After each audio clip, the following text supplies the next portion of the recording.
Hey everyone, you're listening to Hocked Unloaded with writer-director Steve Drake and producer Rachel Franz. This is the podcast where we tell you about how we made our first feature film, Hocked. Each week, we'll bring on a new guest and they'll share their experience of what it was like making this film. In this episode of the podcast, we chat with Josh Williams, who plays the comedic role of Booger. We explore what he felt was necessary for his role and, of course, his plan on how to fight a bobcat. We hope you enjoy it.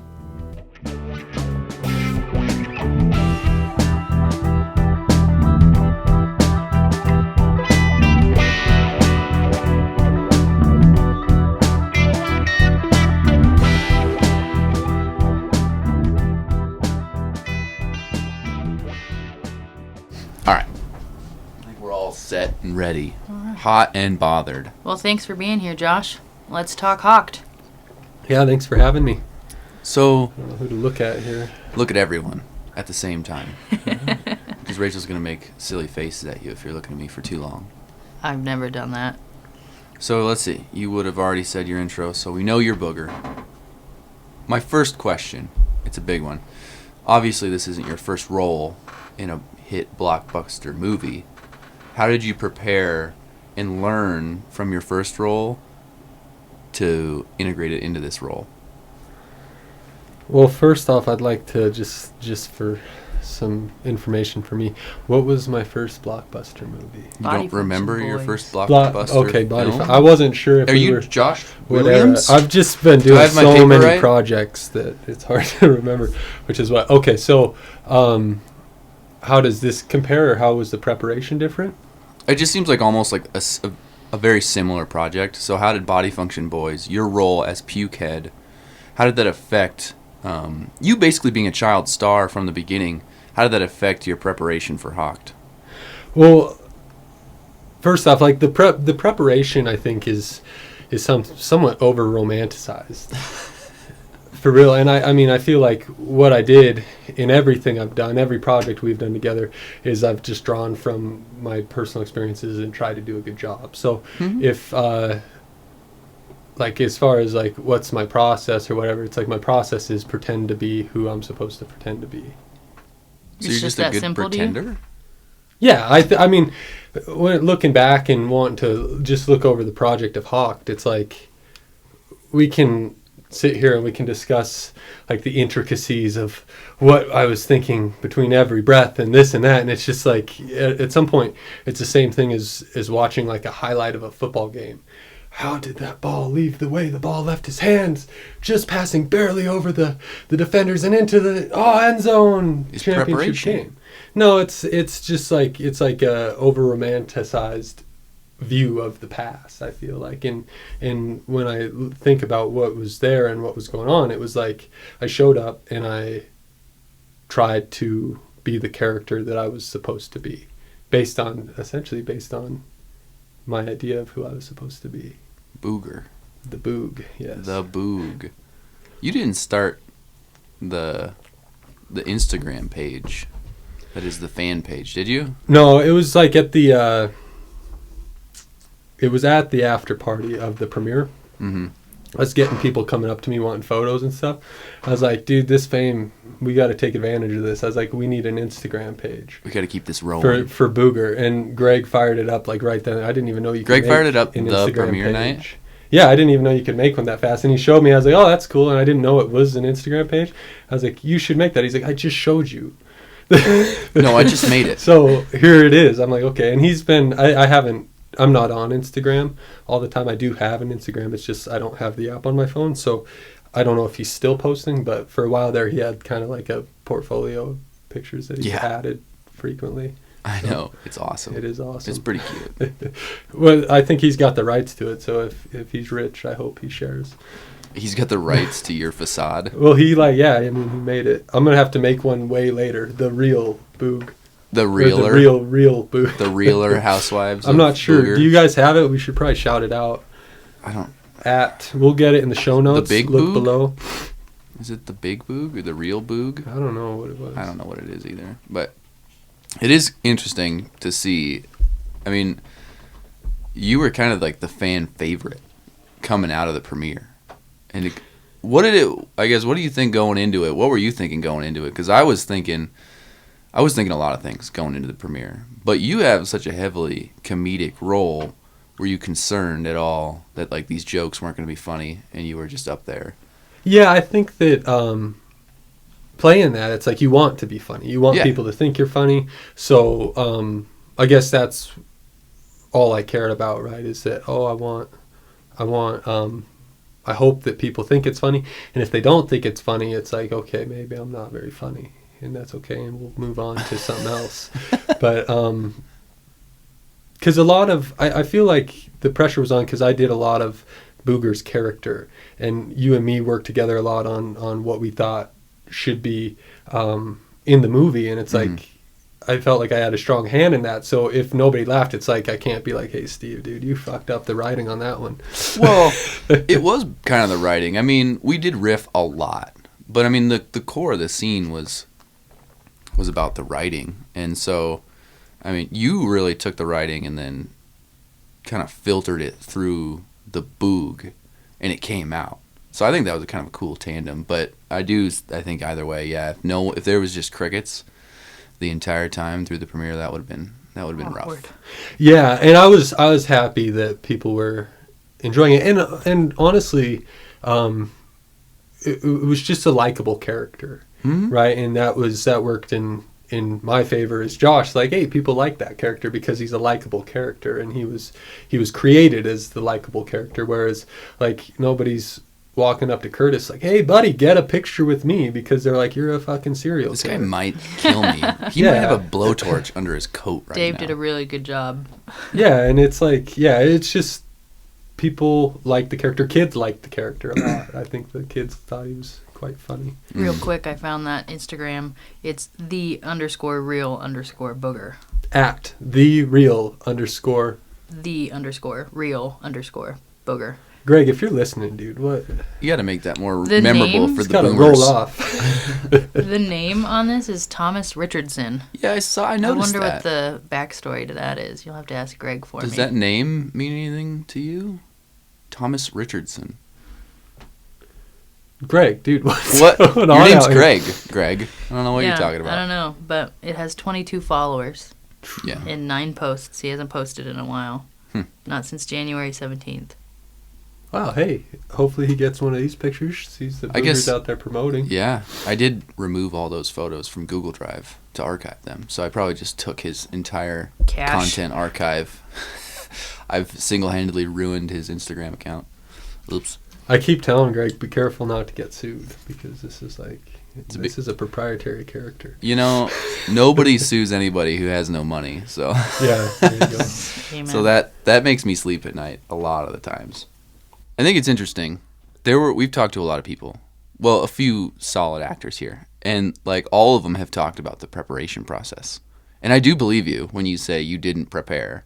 You just came in and you really focused and I think you just applied yourself. Well, I mean, the prep... Well, first off, I didn't get the same attention as some of the other people as far as letting me know when my scene was going to be. It was like No way. the day after. It was like, oh, hey, Rich, this is the scene we're going to shoot. And then he had time to prepare. It was like, hey, Josh, be here all day. Hey, we're done shooting with Rich. Hey, let's try and do some of the Bobcat scene, and then maybe we'll do some of this. It's like there wasn't a single point in time throughout this movie where it was like I knew a day in advance what lines I would be reading the following day. Mm-hmm. So I guess that could have been part of the reason that my preparation wasn't there. But I more so am talking about the... You didn't go full-blown method actor where you, like, lived as that person. And I don't even know what that means. Like, I was trying to play Booger, who is a character.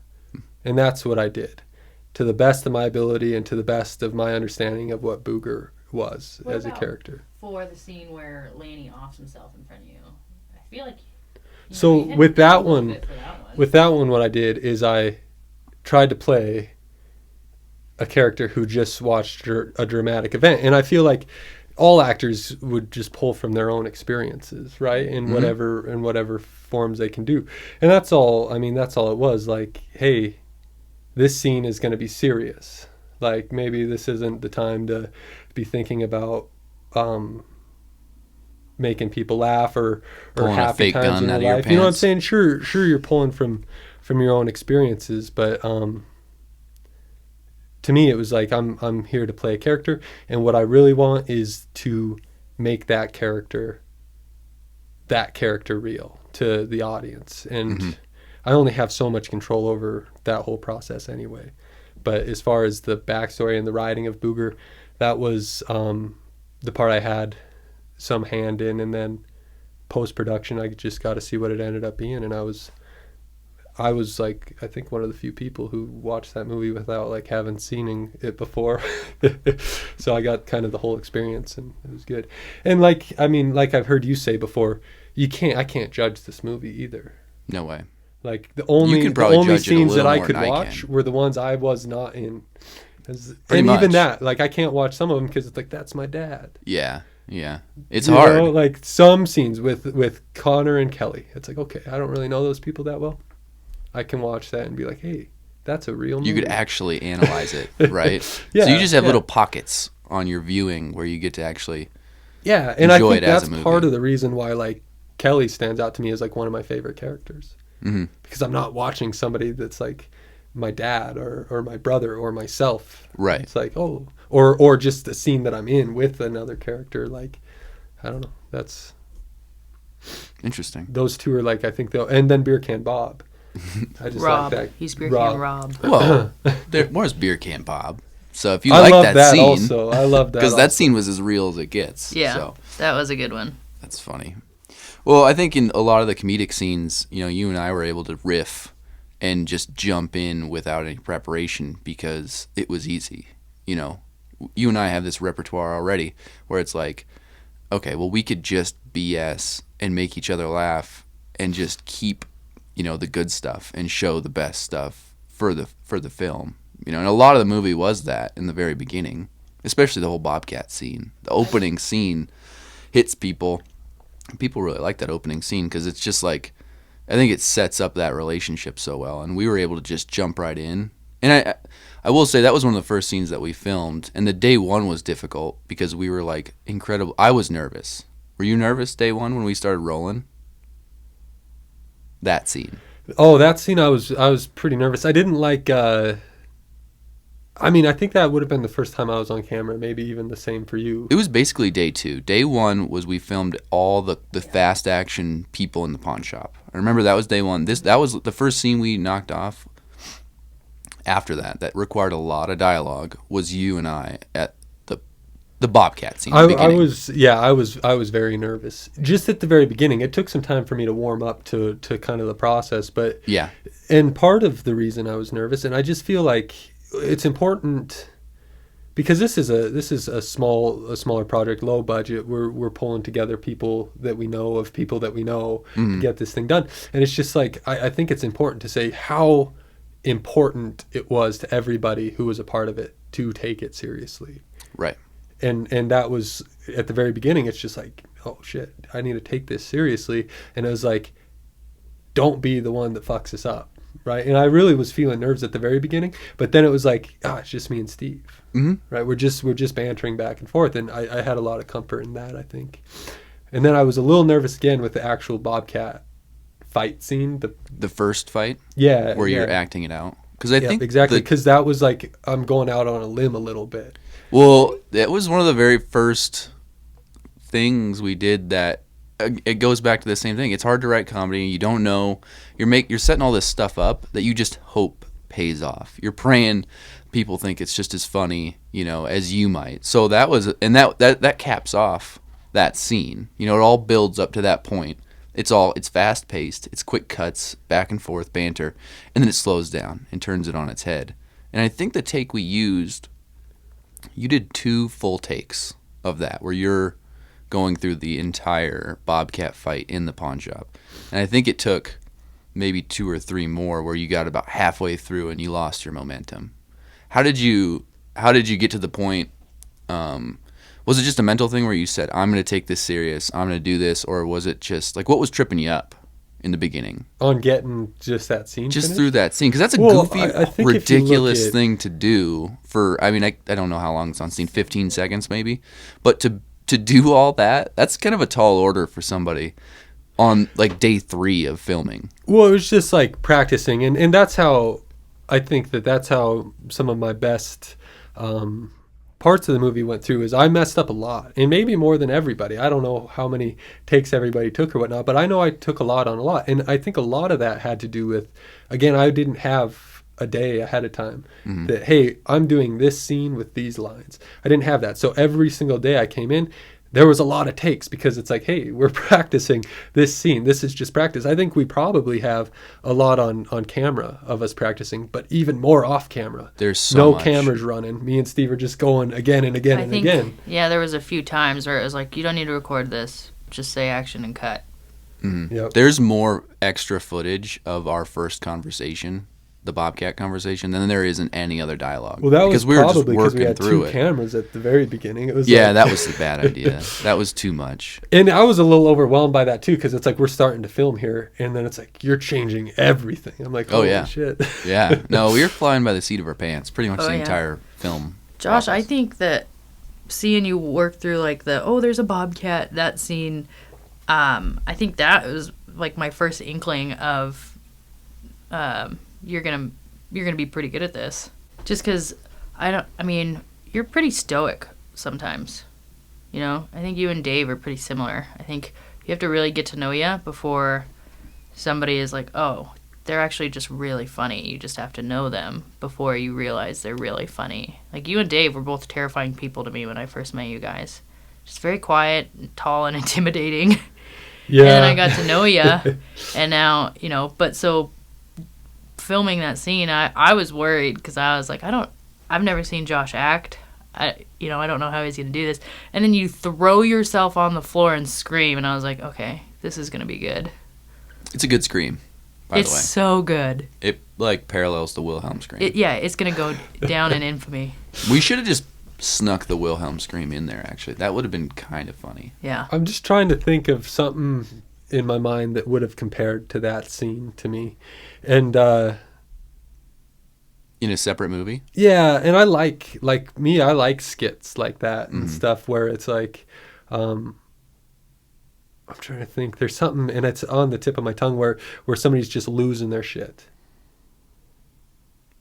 There's probably... Yeah, I mean, there's probably we're just lots gonna of it. brain fart here, but yeah. I mean, I'm sure there's tons of moments like that in The Office. Super Troopers kind of comes to mind, and The Office. Yeah, The that's a Office, good move. like Michael Scott. What a great character. Yeah, that's true. Yeah, Michael Scott probably has, or Dwight would Dwight, have I think. plenty. Yeah, of like those even scenes. just Dwight ripping off. Everyone knows the scene where he rips off the mannequin's face. Yeah. Like that was so. The Hannibal It Lecter. was Oh very my God. similar in that character had a scene that was so out there. But it's almost like that is fucking ridiculous, but not outside of that character. Right. Which right. at the same it's time, outside which of the is- movie. Yeah, Kinda. yeah, But it's not exactly, outside of his exactly. character, and he's in the movie, so therefore it's not really outside the movie. I'm seeing what you're saying. Yeah. Because Beer Can Rob, the whole mini music video that's in the middle of the movie, that's another one for me where it's like, this doesn't really feel...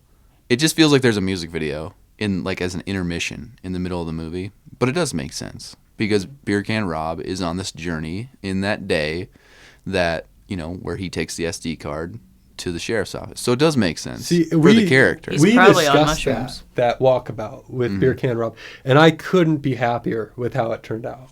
It was, all of it was so good. To the fire, to the throwing chicken to the ducks.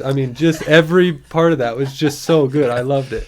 Throwing chicken to the ducks. But that's just it. I like comedies, and that's kind of my genre. That's the genre I like to consume. So no wonder I like Beer Can Rob, and I kind of made Booger maybe more funny than you had intended, or whatever it is. That's just kind of what I like to consume. So. I'd say he was funnier than I intended. I kind of wanted him to be, pretty abrasive and just Kind of a douchebag. kind of a douche, but quick, very sharp. Yeah, like very quick-witted. off the top of his head, like he can throw it back at you. Because he was the opposite character from Steve, who was just going to shut up. He was just going to do his job. He was just going to take the shit, keep shoveling shit, whereas Booger was just not going to do that. Like he was going to say whatever was on his mind, wear his heart on his sleeve, and not take shit from anybody. So It was so long before I saw the movie, in between when I acted, that when I watched the movie, I was like, there was some consistency among Booger's character. Like, he had that arrogant, like, don't give a shit, and like, something about that I didn't feel, wouldn't have imagined during the acting. But the way you put it together, it was like, oh, he's a character. And now, I don't know. He propels a lot of the movie, too, because if Booger wasn't there, Steve wouldn't do shit. Right? We've discussed a little bit about how you feel like Steve was underdeveloped. And it's like, part of me feels like Booger got more developed just because I was developing Booger, and you were like on everything else. Yeah. So you didn't have time to really focus a ton of energy on Steve, because you had your plate full and more. Yeah, we talked about that with Jalen too. A lot of my favorite characters and my favorite performances, I mean, I almost could have told you they were going to happen for a lot of them, because a lot of them I felt good about in the beginning. There was a few characters like, okay, I feel good about Booger. I feel good about Lanny. I felt really good about Beer Can Rob. And there's a whole page in my notebook that says Steve Dirks, who the fuck is this guy? And I just have like no notes. And like from like, it's like page 5. I never really got a good chance to feel good about him. I knew what his job was. I knew what his like purpose in the movie was, how he's going to keep the movie going in his own way. But at the same time, you can tell like who the fan favorites are and who did a really good job based on who was fleshed out the most in the beginning. And then some people took their characters, you and I think Kevin and Rich. I mean, some people really took their characters and embodied them and helped propel them in a way. Dave did the same thing too with his character. I mean, a lot of people put where I was lacking in time and like effort to flesh out these characters, people took a hold of them and helped me do that, which I think is very, very, very important. Well, and you got to know who your character is if you're going to play him. Right. Yeah. And Steve was so underdeveloped, he didn't have a last name until we were almost done shooting. That's true. So I even at points was talking about, like trying to add in stuff for Booger, because it's like, I feel like maybe you and me talked about what Booger's story is and stuff like that, and I was like, oh well, the audience doesn't know that, and I really wanted to shove that out there. I wanted to make sure the audience knew what I knew about Booger, and you were like more like bringing it back in. No, this movie is a whole picture, and it's important for you as the actor to know who Booger is, but like the audience doesn't need to know what he had for breakfast, kind of a thing. Yeah, but like, you need to know what Booger had for breakfast. And I was like, the audience doesn't know that? Let's tell them. Let's tell them. What did Booger have for breakfast? Cigarettes and toenails or something like that. God, he's grouchy. It was a wonder why. He was out of cereal. What was it like looking at yourself on screen? Because you were kind of in the middle of making like a physical transformation of yourself when we were filming for Booger. I didn't see that as much, and throughout that time I was like trying to gain some weight, but I didn't see it throughout the filming. Oh yeah, personally. I don't see a difference throughout filming. I just see and a I difference was a little like worried, of I now. thought I was getting big. I was a little worried that at the end Booger was, dude, I'm too big. I should have stayed lean. Booger's a stack house. He just got swole so he could fight that bobcat. So for people who don't know, Josh has basically been a beanpole his whole life, and he got pretty swole for. Are you still swole? I don't know. No, I've lost it all. I'm back to like intermittent fasting and stuff. Right. For your next role. Well, I don't know. It was just too much. Josh got like huge. I did notice because I remember, we were filming kind of at the ending of when we were at the ending, at the end of filming with you at least. Like, I had this image of kind of like your body type, and then I started editing some shots from. I was going back to look at some of the additional scenes with the Bobcat conversation, and I could tell that you had gotten bigger throughout filming, and I was like, man, I don't know, that's kind of crazy. But either way, it was kind of funny. I probably gained somewhere throughout the process of just filming somewhere between 15 and 20 pounds. I believe you. But like, I'm tall, so 15 and 20 pounds doesn't look like 15 add a lot. pounds. If I had gained 15 to 20 pounds, people would be like, Jesus Christ. what the fuck is that dude doing? But yeah, I that's just the way. And I was wondering if I'd see that because I was really focused on trying to bulk up a little bit. But Either way, I think the last scene we filmed with you was with the Bobcat, and you had a Carhartt on, so it's hard to tell. well, even at that point, that was late. I'm up and down, folks. I don't. Who knows where my weight was? He was drinking a gallon of milk. He Yeah. would. Set. Yeah, he would drink a fucking gallon of milk or chocolate milk every day. From the start of the movie. I edited out gallons of milk in the film, by the way. I did. From, and your snack. Well, that wasn't bag. even a gallon of milk. That was when Oh, I was God, drinking the the snack True bag. Moo chocolate milk. Yeah. I then went to an actual full gallon of milk a day, and that was quite the adventure. Quite a disgusting adventure. I want to know, I mean, one scene that comes to mind with you in a more serious scene, I kind of know how the comedic scenes came to be because I was a big part of the back and forth, the banter. So, but one scene, after you get your foot shot, I think that's a pretty good scene of you acting like you just got your foot shot. And that's more of just a pain reaction and like, instead of just, I don't know, you've never gotten your foot shot. So how did you get yourself to that moment in there? Because you could see you turn in the blooper reel, you see that turn on and turn off because you kept messing that one Yeah, up. You're like, it's not a shit round. no, it's That's a when funny one. you kept getting hung up on Yeah, when I kept saying you killed just him shot or the guy. Yeah, You just shot the only guy in the head. You kept saying shot instead of cracked. And so you kept flubbing it, but you'd go right back in and right back out. So how'd that happen? Why are you so I think good at that? there were two questions within that. One, how did I create that reaction? Into how did I continue to go back and forth between the two? The reason I bring it up is I saw you turn it on and turn it off in the blooper reel. So how did you get to the point where you really, it seemed like you were in enough pain that your foot was blown up. How'd that work? So, well, I went back. I have to go back to Vietnam when I was in the war, and Yeah. no, I mean, to me, how can I'm just trying to do a good job. That's all it's about. And how can I make, what do I think Booger's reaction would be to getting shot in the foot? And to me, when I think about Booger as a character, it's like, oh, he's this guy who acts tough, but maybe he's not quite as resilient as he plays off to be. Yes. So it was important to me, and that was even something throughout the end of the movie we were talking about where we were changing some lines at the end there because I was like, I just don't think Booger's as tough as these lines are saying. Yes. And I feel there like were some really tough guy lines in there. yeah, and it's like this guy's a pussy at heart. Mm-hmm. And he's got this persona that he wants people to take him seriously, and he wants people to think he's a badass or whatever else. So with that was kind of the first of the scene where it's just like, this shit got real. Who's the real Booger? And the real Booger is the guy who is like kind of a whimpery. Yeah, he's like, oh fuck, I just got shot. That Yeah. fucking hurt. Like this is not. And that's where I would say I drew from for that scene. And as far as the back and forth, it's just I can go back and forth, but to me it's about maybe it's a competitive spirit or whatever. It's me having high expectations for myself. So it's like when it's game time, it's like get into it, right? Mm-hmm. Do this right, and that was it. I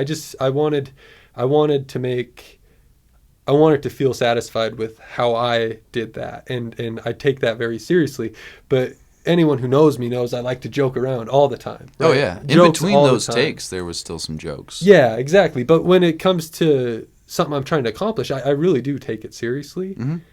But it's like I'm okay with joking around all the time. Like I almost prefer to joke around all the time and keep things light. But just with anything I do, I like to take it seriously, and that's kind of where I think the back and forth comes from.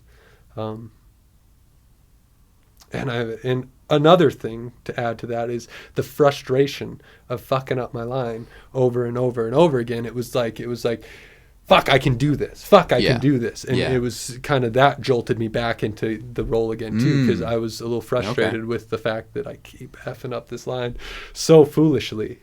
It's terrible when your mind gets in a rut and you just keep, it's wrong, but then you're just you're focusing on a lot of things in a scene like that. Like, at least I'm sure you are. But I mean, it's the same thing with a good blooper. I mean, there's a scene where we couldn't stop laughing. There's 2 times where we could not stop laughing, and one of them was when I couldn't. You kept turning and looking at me, and I couldn't say, just wipe it and put it out with the others. There's something so about that. irritated. I don't know what happened, but we were just in a rut where every time you turn, I just couldn't started stop laughing. You both just started laughing. It was funny watching the blooper reel of that. I wish you got the strippers jokes in there too, but There's I more don't to the think- blooper reel. I need to okay. finish that. Just it's watching gonna come the out blooper April 1. I was tearing up again because I just remember how funny that was. The fact that it's so hard. It's like, it reminds me of when you're like in elementary school and the teacher's being really serious, but for some reason something's funny and you don't want to laugh, But then you laugh. just can't help it. Yeah. That one's weird because there's And nothing I'm the really mad funny. teacher. Yeah, Rachel's exactly. the mad teacher. There's nothing funny about that line. There's nothing funny about the delivery. There are funny elements in that scene, but it's not that line. No. I don't know why we got so hung up. The cheap strippers line, that one's hard to say. You were like 2 12-year-old boys with that. We were. But that one's it's hard to just say that. And that was just maybe that was just too goofy for that conversation at the time, but I did write it in, cheap strippers. To just jump right back into it like nothing happened is so difficult because it's like something did happen. We thought that was funny. Yeah. And to not think it's funny anymore, well, that's a challenge. Yeah. So is it easier to jump back into it when it's just you fucking up your line than it is when you were like, oh, that was funny, I don't know why it was funny? Well, part of the problem I think with that is the fact that I look over at Steve and he's like trying not to laugh, and that makes me laugh, or vice versa. Correct. Oh, where I yeah. turn around and he's finally serious, and I'm just like, why is he being so serious this time? And then I start to laugh, and it goes longer than it needs to. Yeah. Oh, way longer than it needs to, based on. That was a late Well, you night. look over at And Rachel, Rachel, she's not. like, I'm her fucking arms fuming. are tired Yeah. from holding this camera, and she's just like, I wish we could get this done. Yeah, it's Yeah. like 9 o'clock at night. We'd all been there all day. Josh turns around and it reveals Steve, and he's making some stupid fucking moose face. That was my plan to break it. I thought, it kept getting funnier, and we weren't doing anything different, but it was still funny. So I thought if he turns around and I'm making a stupid ass face and making like moose antlers on my head and sticking my tongue out, I thought maybe we could get a good laugh out, and it would just be like, Move on. but I don't think It did that not was probably work. not the case. It So I did learned not that, work. and I probably won't do that It again. made it worse. But yeah, I was getting pretty irritated because Josh was right. My arms were getting tired. Andrew's standing there. I'm just trying to shoot. He wasn't laughing. No, Well, I don't Andrew was think he just was standing there. Because we had the beard, right? The neck beard for that scene. But I Andrew was the wasn't neck there beard. for the laughing thing. Yeah, Andrew was there for that, I think. I think we shot your and mine version of that. Maybe I'm wrong. Because On I a- was the on guy a- who wore the yeah. afro as So- the beard. That On may a have been different day, time. I think. How did I do that? So though? what? 'Cause you I Maybe guys- you're right. Andrew guys. was there. Yeah. When the day that we kept laughing, I was filming your reaction, right? So it was, I needed Josh's shoulder to move out of the way, and then it would be you rolling your eyes, just wipe it, put it with a camera that's already out for sale. The next time that we had to have you be Andrew as Beer Can Rob was when it was supposed to be Booger saying to Beer Can, after Steve's already out of the shop, let's see what Lanny's into. And then he turns and goes to the computer. That's what we had you for as the Beer Can Rob. As the afro. beard. Yeah. Okay. Interesting. Otherwise, I'm pretty sure Andrew was there for that night. For the laughing. Yeah, for the laughing thing. I think we may have shot it in 2 days too, because maybe Yeah. we didn't get it. We may have just never gotten it and said, "Well, we'll do it again when we're fresh." That was a late night actually, because Yeah, it was it the was. same scene. We're at the computer. It was the same scene you and me got into it. That Mm-hmm. was It that was same the scene latest we night. discovered Yeah. the roles.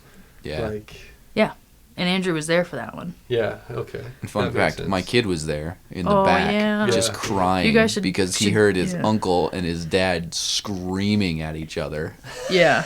That was another one of those things where you and me were both getting frustrated because it's like, damn it, we got to get these lines right. Our voices are getting tired of yelling. Yes, mine was. I could barely Your speak. your getting faces were red. so red. That was good though, because we kept getting angry, and I just kept using it. It's like I'm mad at myself.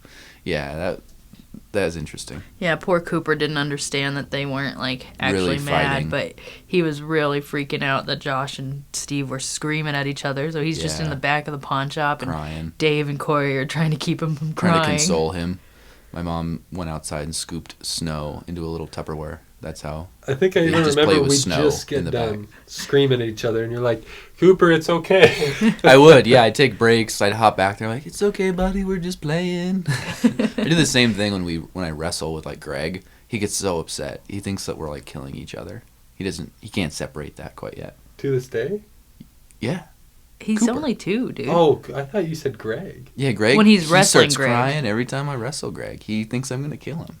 Oh, Cooper starts crying. Okay. Yeah. Greg cries a lot. No, I thought like Greg was having issues with the wrestling, and he's like, "I'm gonna kill you, Steve," because now he can. So don't mess with that, Kestro. One thing I want to talk about too, and this is a weird one, but I think it ended up working out really well. So we filmed. Booger has his hat backwards, right, Oh. for all of the movie, and we start filming one day, and you forget to put your hat backwards. Nobody notices. Nobody noticed. We filmed the entire. Because Josh in real life normally wears his hat frontwards. Correct. Right. And it's a hat that you wore. And so we got all the way through a big majority of the scene in the bathroom with Josh's hat forwards. And it was actually during the scene where your foot shot and we like just nailed the line that you kept flubbing up, right? Mm-hmm. We just nailed it. And then all of a sudden you're just like, ah, my hat's on forwards. Yeah. And we all just like kind of look at you. We all just and then stared it at all him. kind of like, it all comes together in everybody's brain like, oh my God. Fuck. God damn it. Everything we just did, we have to redo. And No, and it was almost just like, how long? How long Yeah. was his hat on? how long Yeah, was it was his like hat a on panic. forwards? And then we like checked through the footage, and it's like it was all day the Yeah. hat was on forwards. And I don't really remember. It's like 4 hours of shooting. It was quite a bit, but was it Dave who was like, I got an Dave, idea, or yeah. was it you who was like, It I was- got an No, idea? I was thought I Dave. was ready to just keep going, but it was like it was getting hot in that bathroom. I think everyone was just about done. Well, yeah. And we just got a bunch of good stuff Yeah. too. Like I was very happy with all the stuff we had gotten. And Steve's never happy. Well, it was just like, well, man, that was some good stuff. It would Yeah. really blow to We have to redo it. that and regain that momentum. So it Two- must have been Dave then. Yeah, who I'm pretty brought sure it up, was like, Dave. I got an idea. Let's just Keep we only have going. to film one thing, and I'll just add it in, right? To be honest, I'm glad it's there. Me too. That That's why I little, bring it hey, up. Put your hat on. Put your hat on straight, because it does fit with Curtis's character. He's kind of this anal guy, and he's sort of this old school anal guy, and it would probably upset him that this kid, this little punk, you Yeah. know, he's sort of like, and he Smart pushes mouth. your head Oh, and into it the worked so safe. beautifully when I came out, and I thought, oh, the reason he thinks things are wrong is because That's Yeah. the other thing It I just really was- like. Yes. I'm glad it's Oh, there. you seem off. I'm glad it's there too. Yeah, Fuck, gotta fix that. you seem off, and that booger would think, oh, it's because my hat's hat. on forwards. because I look like a douche. This'll trick him. yeah. So that's just one little moment Yeah. that I think it's good to remember that into future projects, because like, okay, we really fucked that up. Let's find a way to fix it in the best way possible. And thank God Dave did that, because Yeah. if he wouldn't have brought that up, I probably would have just been like, all right, well, We that gotta sucks. redo Let's everything. do it again. Yeah. So to have that flexibility, I think is really important. What Yeah. really cracks me up too is that we have footage, and I think it was in the blooper reel at the very beginning of the movie, and it was like, Josh, are you wearing your hat backwards or forwards? What's Booger doing? Yes. And it was like backwards. It was almost like, because that footage exists, it's like that's the epitome. Full circle. Damn it! I could have wore it forward the whole movie, but I decided. I know exactly what you're talking about. Mm-hmm. Yeah, and you said something pretty funny, and we'll have to add it in or something, but you're just like, nope, it's on backwards, so that's what it's going to be. Yep. Just Something- knowing. It's just funny stuff. Something else I want to ask Josh about is the noodles. Oh, the noodles. Yeah. That was yummy, right? How did you feel about those ramen noodles? Well, it just seemed like I was frustrated at that point in time. I think I'm trying to remember what all was going on, but it was like, dude, we're talking about 25-cent bag of noodles Yeah. and 3 minutes in the microwave. Why don't we recook some of these? We can't get you one more thing at Top No, and it's Ramen? just like, no, these are awful. They're cold. They're there. It's like, They were alright. real mushy. And then we had people like around there, like, oh, just eat the noodles. And I was like, I'm confused as to how is the big deal me not eating the noodles All of a instead of the sudden- big deal is it'll take 3 minutes to cook some new noodles. All of a sudden, the diva moment of production was Josh wanting fresh ramen noodles. Yeah, like as if that was like A the big biggest deal. ask in the world. It goes back to your first blockbuster movie where I forced you to consume, let's see, what was it? For Pukehead. Salsa? Salsa. Yeah. You kept, Why do I know that? so in the Body Function Boys, Josh is throwing up salsa because he's Pukehead. He's a superhero. His superpower is to vomit on control, but while he sleeps, he vomits. And so in between his snores, he spits up a little bit more salsa every single time. And he kept laughing because even back then we kept thinking stupid things were funny. And then I made him drink the salsa that he had spit into this cup. That's cruel Re-drink and it. unusual So punishment. I just thought that you could handle some cold noodles. That's all. I was just eating salsa the other day. Same brand and everything, poured it into a bowl and had some chips and was eating it. And I thought about that a little bit. Do Like, you always think about that? not always, but it came back that time. And I was it's just called like, PTSD. I don't give a shit. And I kept eating the salsa because you know what? It tastes good both times. Yeah. Well, I think at one point we're doing the scene and you take a bite of these noodles and then Steve says cut, and I think you did just spit them right back into the bowl. You didn't chew or swallow them. You were just like, "Bleh." Yeah. It was And I think you were just making it worse for yourself. they were bad. I mean, not it's just just like swallow it? I think Greg made them, and it's like I've never been did more make 'em. disappointed in somebody's ability to make ramen. Well, Greg made the Shots ramen. fired at Greg. We did a couple lines with you, and then the ramen sat for like hours and hours and hours because someone Maybe else not had shown hours. up. Yeah, there was hours because someone else had shown up and we did their lines, and then we had to use them. They were in the scene. I think it was Ty showed up, and we had him for a certain period of Yeah, time. we only had him And it's like, okay, a little Josh, go bit. grab your noodles. We need you and Ty In the same this shot scene. real quick, and just stir them up and eat them. And then there's even a shot in the movie if you look closely. You have no noodles.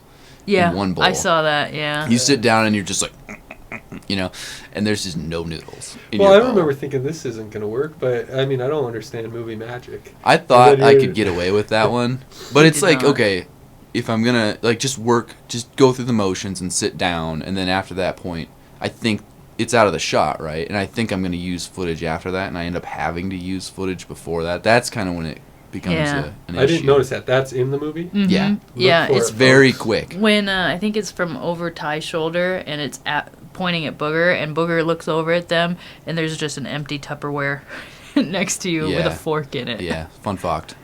Look for that. It could be that You ate 'em. because I took pretty big bites in the movie, so it could just be I ate it. Yeah, that quickly. and you drank You the could've. ramen broth. I'm not saying you couldn't have. There was no broth. It was a sponge. Just soaked it into. We should make just a video of kind of Booger coaching the staff On how to make cooking noodles? ramen. Like an over-the-top shot of how, like one of those cooking videos where you Yeah, just see their exactly. hands. Except and for it's it'll like- be like, "Hi, I'm Booger, and this is how you handle ramen in all future productions." the correct way. Yeah. No. Have more than one packet available. Yeah.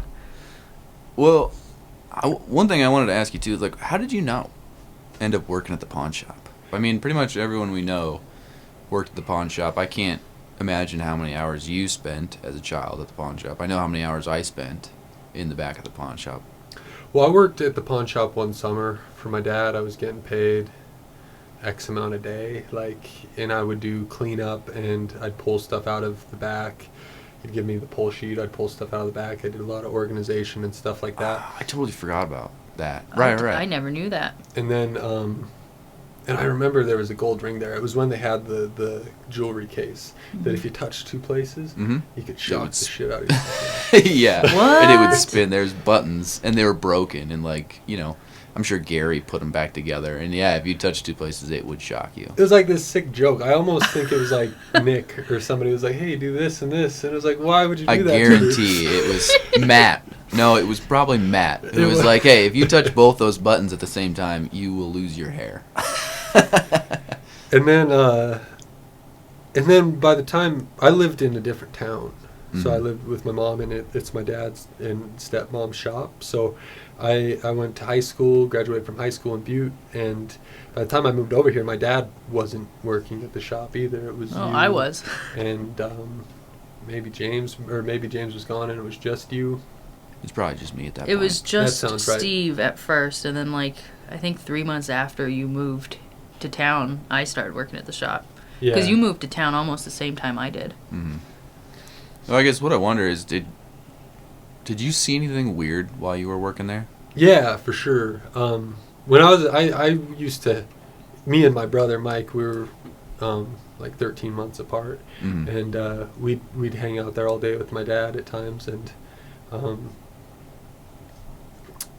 we'd even hang out in International Pawn at the time when he was working there before he owned Mendenhall Pawn Shop. Mm-hmm. And I remember actually. Oh, university. What did I Yeah, call it? international. Sorry, I was like, that's a sorry. different place. Dave was working there? University, I was yeah. gonna ask about that. University So- was a different Debo's location. It was in Yeah. the University Plaza. Yeah. And it was kind of the same thing, hanging out back there, and you'd see some stuff. One thing that I remember pretty vividly was me and Mike were hanging out up front. I think we were getting some like Chinese food, and we were trying like hot mustard or whatever. And Yeah. that like Chinese hot mustard's the real deal. But do you remember, Steve? There's like a little toy like bench press thing, Yes. jewelry box, weird little Yeah.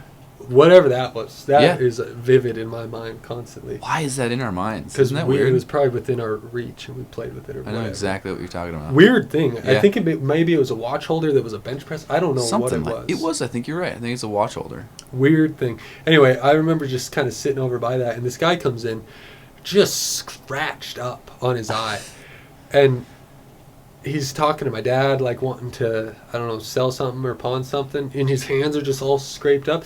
And this dude's wife just would claw the crap out of him, like just abused the crap out of this guy. And my dad's just kind of like, yeah, maybe you ought to get out of that. Like, dude, that's not cool if she's just beating on you and stuff. And I just remember being a little kid, like, what in the world? Why is he all scratched up? Yeah, that's one memory that comes to mind, and I bet if you asked Mike, he'd remember that too. That's crazy. Yeah. It's just weird coming from that as the background. Like, that's where we hung out. That's where we played. That was such a big part of our time. You Yeah. know, big part of your time when you were in Bozeman was probably just spent at the pawn shop. Yeah. So yeah. it's weird to see that store close, and university's gone too now. So I mean, that's a big part of our childhood. I don't know if it affected you at all, but seeing Hocked, I know Mom kind of has an idea about this was kind of a cool little bookend to that part of our family's history. Right. Kind of like, okay, Hocked is kind of the end of the pawn shop for our, our immediate family. There's still people. My grandpa's still involved, obviously. Well, that's kind of it, but he's retired now, so it's kind of like it's over. Is it weird? I'm not super sentimental in that way, because to me, my dad's alive and my stepmom's alive and all of our family's alive and well, and it's like, let's focus on moving forward, Mm-hmm. and creating new memories and stuff like that. So it wasn't a big impact on me. And I mean, me and my dad are fairly close, and he kind of was sharing that with me, and he just felt like, yeah, it's time. Yeah. It's time to close it. And I feel like just even that conversation low and probably made it a little less impactful for me, because it's like, yeah, he's excited about the future. Right. And I like that. I just prefer to focus on that aspect of stuff. But don't get me wrong, I'm not like unsentimental about everything. Just it was there and now it's not.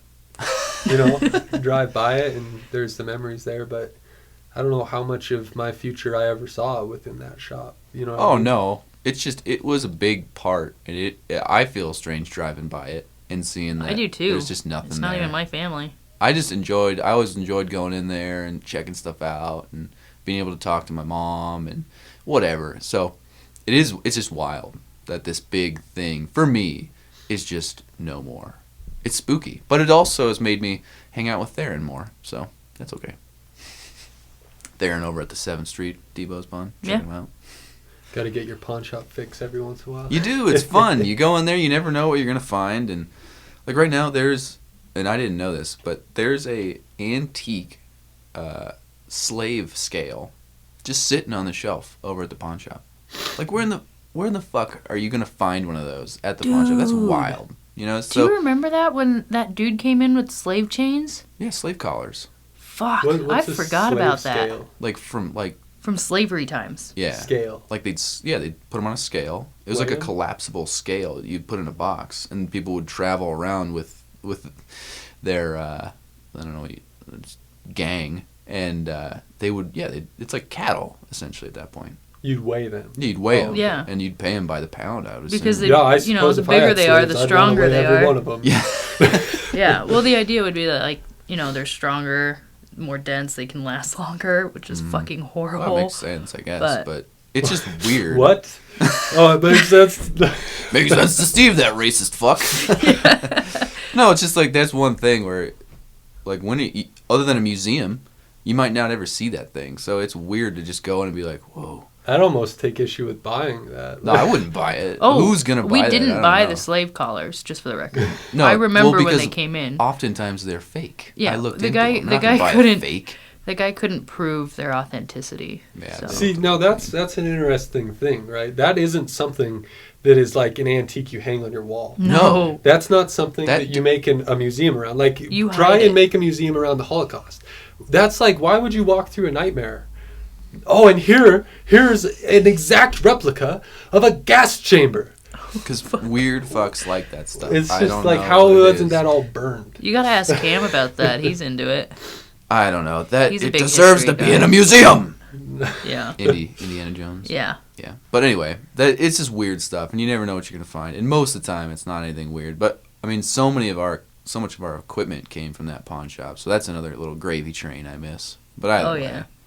I just Theron didn't know how gives it us hit good you deals if now. It was different at all. So.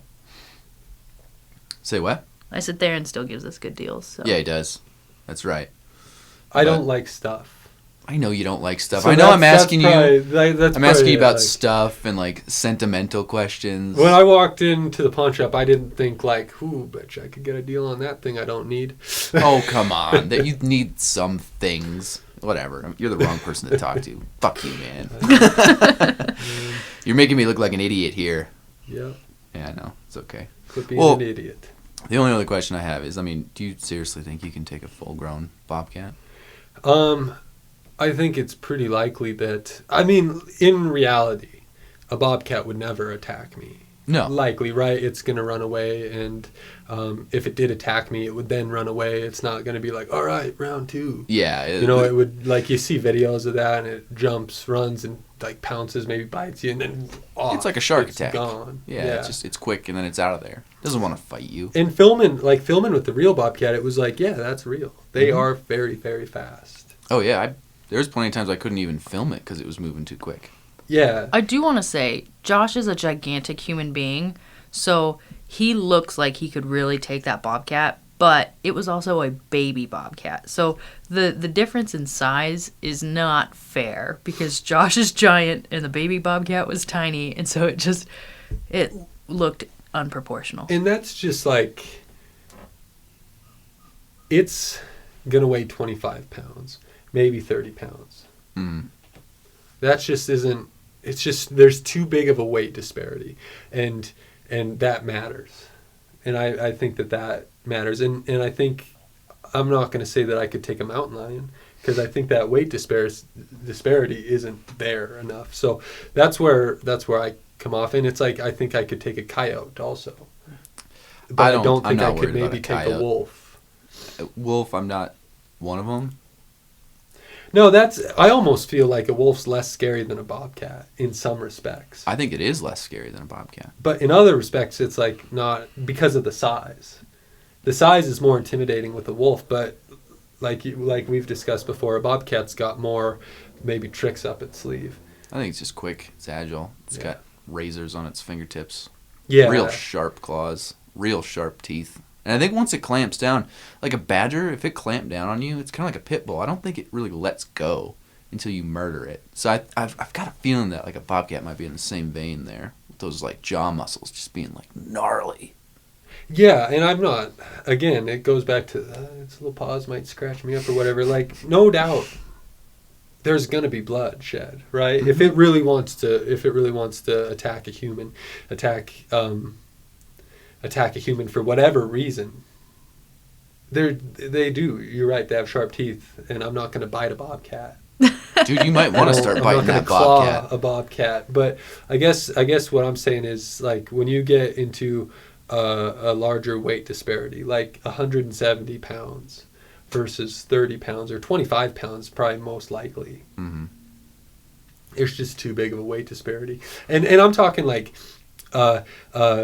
fairly in shape, like hand-eye coordination's fine. I'm not talking about like has some real issues. It'd be good if they like have good eyesight. Maybe the human has good eyesight and can see. But yeah, I think you take an average human of 170 pounds, I think you're going to find that they would beat a bobcat if that scenario ever played out. What did Troy say when you asked him, or when you said Troy? Troy's the animal handler? Okay. That was just funny. I don't remember. I think we were kind of said something explaining along the to lines him. he knew somebody that was like attacked by a bobcat. Or he said he watched a bobcat kill an adult mule deer by suffocating it over like 2 hours or something. Was his tale to you walking up to and saying, "This guy's on my side, right?" Remember that? No, but I just don't think that that's even comparable, and that's like even part of the joke in the movie. A docile little deer. Mm-hmm.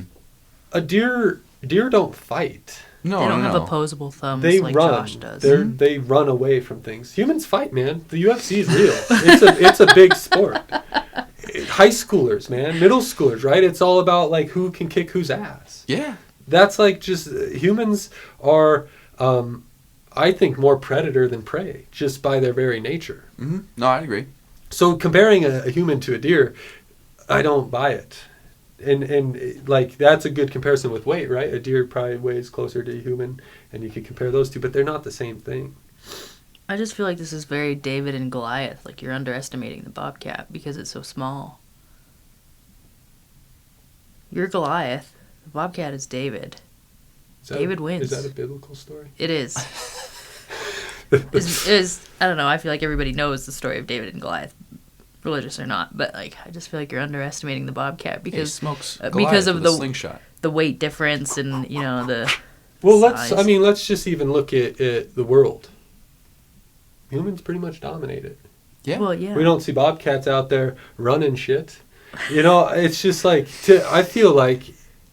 Do you really not have faith in your own race, in their survival instincts? Because that race has survived and thrived in this planet for ever. Well, I'm not talking about like on a full scale thing here. I'm talking No, about but you're you saying- versus I'm a not saying bobcat. You're saying Armies of underestimating bobcats. a bobcat. Well, what about underestimating a human and what they're capable of? And we live in a pretty plush world, but That's kind of you hear stories. You hear stories all the time about people in incredible circumstances coming out the other end, surviving it through all odds. And I tend to have a lot of faith in mankind and humans in general and what they're capable of. And it's just tough to see in Western society because you got Netflix and chill. That's like what it's about. But Well, I mean, now everybody knows why it had to make it into the film because it's just such a good, Well, solid what back do you and forth feel, Steve? banter. Dude.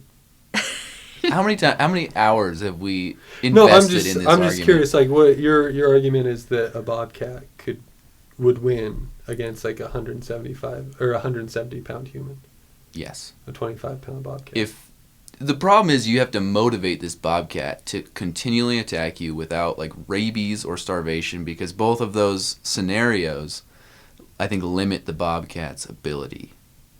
And people might disagree with me on that, but I think if you could somehow force this bobcat to want to kill you, and then just tell the person you want to kill that bobcat, if they were to go at it, that's my scenario. And I know it's not real because you can't make a bobcat want to do it. But if in that hypothetical, I think the bobcat's coming out. With the bobcat's biology, with the will to want to win a fight, and the human's biology with the will to want to win a fight.